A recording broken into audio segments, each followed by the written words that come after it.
అరే అసలే టైం అయిందిరా, వాడు మళ్ళీ సేట్ అరుస్తాడు. త్వరగా రండి, వెళ్దాం. అవునవును, త్వరగా. అరే చికెన్ పడిపో, త్వరగా రా. కానీ త్వరగా వెళ్ళండి.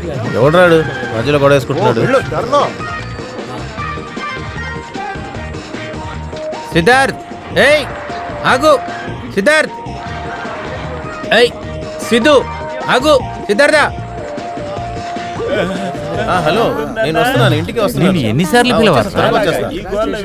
నువ్వు వెయిట్ చేయక్కర్లేదులే, నువ్వు బయలుదేరి కావాలంటే వచ్చేస్తాను. చాలా బాగుంది, ఎంతో బాగుంది. నేను పుట్టినప్పటి నుంచి ఇటువంటి పని చూసిందే లేదు. అయితే మీతో పనిచేసే వాళ్ళే బాగానే ఉన్నారు కదా? వాళ్ళందరూ చాలా రోజుల నుంచి పనిచేయటం వల్ల నాకు అనిపిస్తున్నట్లు వాళ్ళకి అనిపిదిలే. లేదు, మీకు అలా అనిపించిందంటే అన్ని నోట్ చేసుకోండి, పార్టీ సెక్రటరీకి చెప్పాలి కదా. అది నేను అప్పుడప్పుడు నోట్ చేస్తున్నానులే. ఒకేసారి 12 గంటలు పనిచేసే దాని గురించి, తలుపు లేని బాత్రూమ్ లో స్నానం చేయటం గురించి, ఉప్పు లేకుండా అన్నం తినేదాని గురించి నాకే ప్రాబ్లం లేదు. ఏంటి సమస్య? కానీ కొంచెం గాలి, కొంచెం వెళ్తున్న చోట మనం పనిచేస్తే కొంచెం బాగుంటుంది అనుకుంటారా? ఎందుకు కొంచెం గాలి కొంచెం వెళ్తురు అని చెప్తారు? మంచి గాలి మంచి వెళ్తురు వచ్చే చోట నేను పని చూపిస్తాగా. అది చాలు.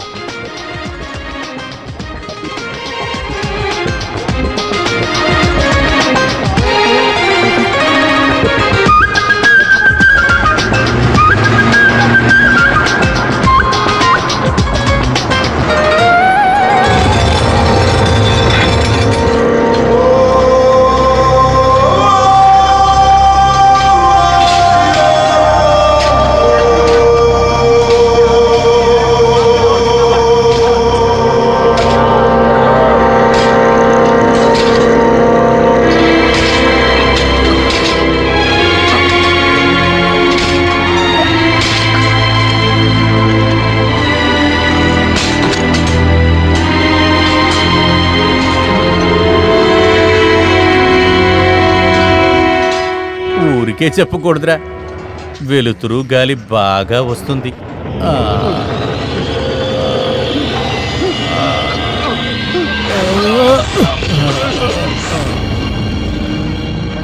చూడు చూడు, ఆయనకి ఏమైందో చూడు. ఇంతవరకు ఏం కావాలో చెప్పండి. అలాగా, బాకీ ఉన్నది ఇంకొక 2 hours లో పంపిస్తాను. చేయొచ్చు, నేను చెక్ చేసి చెప్తాను. మేనేజర్ దగ్గర సరేనా? లేదు, నేను కాల్ ఫార్వర్డ్ చేస్తాను, మీరు దాంట్లో చూసుకోండి. మీరు తెలుగు వాళ్ళ? నేను మీ యజమాన్ని చూడాలి. మేనేజర్ దగ్గర అడిగిన తర్వాతే మేము ఇక్కడ చేయగలం. జరిగే అన్యాయాల గురించి అర్థమయ్యేటట్టు నేను కంప్లైంట్ రాసి తీసుకొచ్చాను. ఇది ఆయనకి అందియండి. మీరెవరు? నేను అంత పెద్దవాడిని కాదు, పని వాళ్ళు పడే లేదండి, కష్టాన్ని అన్నీ అయింది. యజమానులకు ఇప్పుడు వాళ్ళు చెప్పేవాడిని ముగించిందే మళ్ళీ అంతే. అది అడుగుతున్నారు. మాత్రం ఆయనకి చెప్పండి. ఎండి మీటింగ్ లో ఉన్నారు. నేను వెయిట్ చేస్తాను సార్, మీరు తీసుకెళ్ళండి.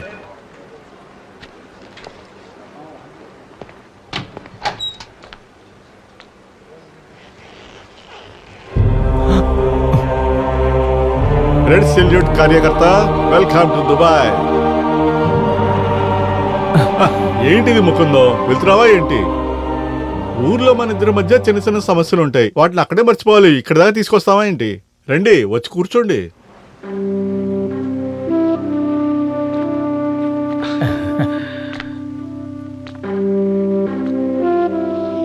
రండి కూర్చోండి.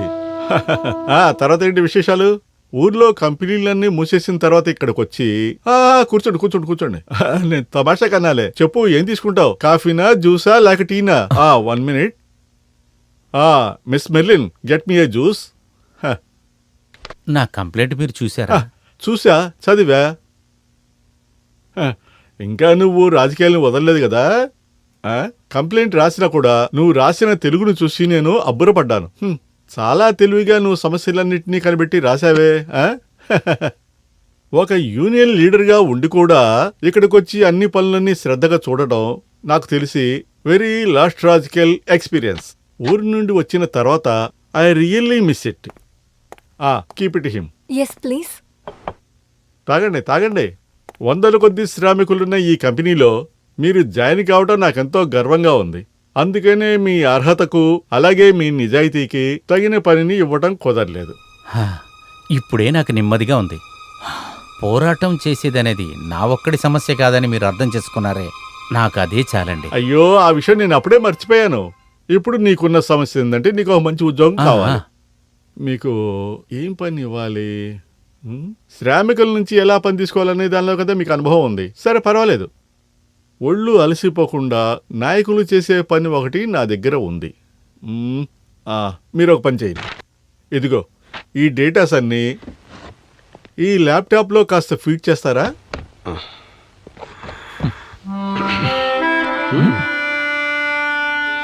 బీదవాడికి పని దొరకకపోవడం ఎక్కువ అవుతూనే ఉంది. పోరాడదాం, పోరాడదాం. అందువలన ఆకలి బాధలు పెరుగుతున్నాయి. పోరాడదాం, పోరాడదాం. పనిచేసే చేతులకి పనిచేసే చేతులకి కంప్యూటర్ అక్కర్లేదు. కంప్యూటర్ అక్కరలేదు. కంప్యూటర్ మనకొద్దు. కంప్యూటర్ మనకొద్దు. పార్టీ పాత తీర్మానాన్ని నుంచి కొంచెం మారినా కూడా నా మనసులో నేను ఎప్పుడూ ఎదురిస్తా. దీని గురించి మీకు తెలియదు కాబట్టి సరే వదిలేయండి. ఇంతవరకు నాకేం అర్థమైందంటే శ్రామిక క్యూబా ముకుందం డబ్బులు సంపాదించడానికి దుబాయ్కి వచ్చి చేరావు. నడుము వంచి పనిచేయటం చేతగాదు, భాష కూడా తెలీదు, కంప్యూటర్ నాలెడ్జ్ కూడా లేదు. ఇవన్నీ తెలిసిన వాళ్ళే ఇక్కడ నానా కష్టాలు పడుతున్నారు. వీటన్నిటికంటే నీకు బాగా తెలిసిన పని పోరాటం చేయటం. అది ఇక్కడ చేయటం కుదరదు. నువ్వు దేనికి పనికొస్తావో నీకే తెలియదు కాబట్టే ఆ జ్యూస్ అక్కడ పెట్టు, బయటికి పోయి ఇక్కడి నుంచి.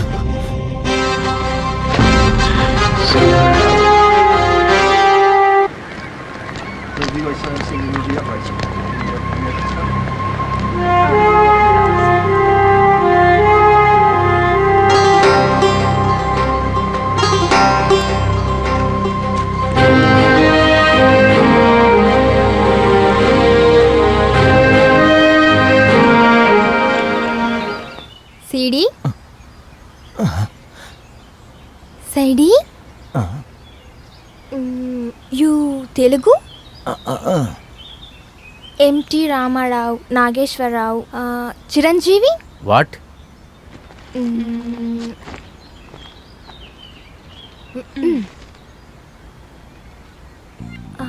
ఎంటి రామారావు, నాగేశ్వరరావు, చిరంజీవి. అరే చిరంజీవి కాదమ్మా, megastar Chiranjeevi. Chiranjeevi megastar Chiranjeevi. New film, sale the CD. ఫౌదరం. No job, no house, no TV. You Nepali? I శ్రుమి China. China? Communist China? Great communist China CD 哈。విదేశీయులు, అన్యాయములు లేని ఒక చైనా, ఉద్యోగస్తులను మదించి ప్రజలు నిండిన ఒక చైనా, మంచి మానవత్వం నిండిన చైనా, మంచి దేశం చైనా. విదేశీయులు, అన్యాయములు లేని చైనా, పనిచేసే వాళ్ళని మదించే జనులున్న China. Madam CD no thanks.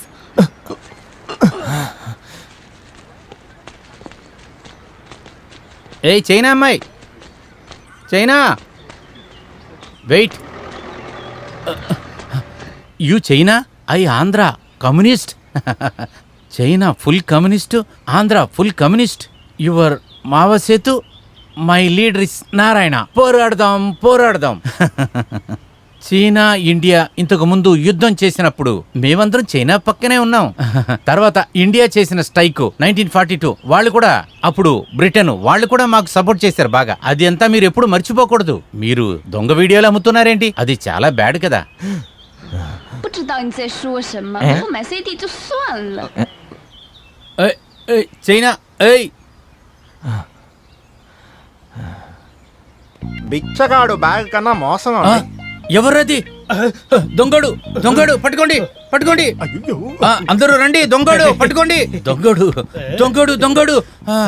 ఎవరువయ్యా దొంగ? తాగేదానికి కొంచెం నీళ్ళుందని బ్యాగ్ తెరిచి చూశాను, దానికి దొంగ అంటావా? నా బ్యాగ్ లో చూడాలంటే నన్ను అడగాలి కదరా. అందుకు నువ్వు బ్యాగ్ నీ చేతుల్లో కదా పెట్టుకుని ఉండాలి. అది ఒక పని కోసం ఒకడు చెప్తానని దానికి ఈ పార్క్ లో వెయిట్ చేయండి అని ఒక పిచ్చాడు చెప్పాడు. 600 ఏకరు ఉన్న ఈ పార్క్ లో పొద్దు నుంచి తిరుగుతున్నాను వాడిని వెతుక్కుని. నన్ను ఏమార్చేశాడు. ఆకలిస్తుంది, ఊపిరి వేస్తుంది అని కొంచెం నీళ్ళు తాకుదామని మీ బ్యాగ్ వెతికాను, క్షమించుకోండి. అది సరేలే, నువ్వు వేసుకున్న డ్రెస్ చూస్తుంటే చాలా పెద్ద పనిలో ఉన్నట్లున్నావే. పనేమి లేదు కదా. మీరేం పని చేస్తున్నారు? నాకు పని ఉంటే నేనెందుకు పార్కులో పనుకుంటాను? అప్పుడు ఏంటంటే మనం ఇద్దరు ఒకే రూట్ లో వెళ్తున్న బండిలు. నా పేరుని నేనే ఇంట్రొడ్యూస్ చేసుకుంటాను. నా పేరు జేమ్స్, నేను కాచిగూడ నుంచి వస్తున్నాను. నా పేరు ముకుందా, నేను విజయవాడ నుంచి ఓ వచ్చా. Thank you. అప్పుడు కామన్ సబ్జెక్ట్ ఒకటి మీ దగ్గర మాట్లాడాల్సింది ఉంది. మీకు ఓకే అంటే వెళ్ళారు. ఓ సారీ, మీకు అరబిక్ రాదు కదా, నాతో పాటు రండి.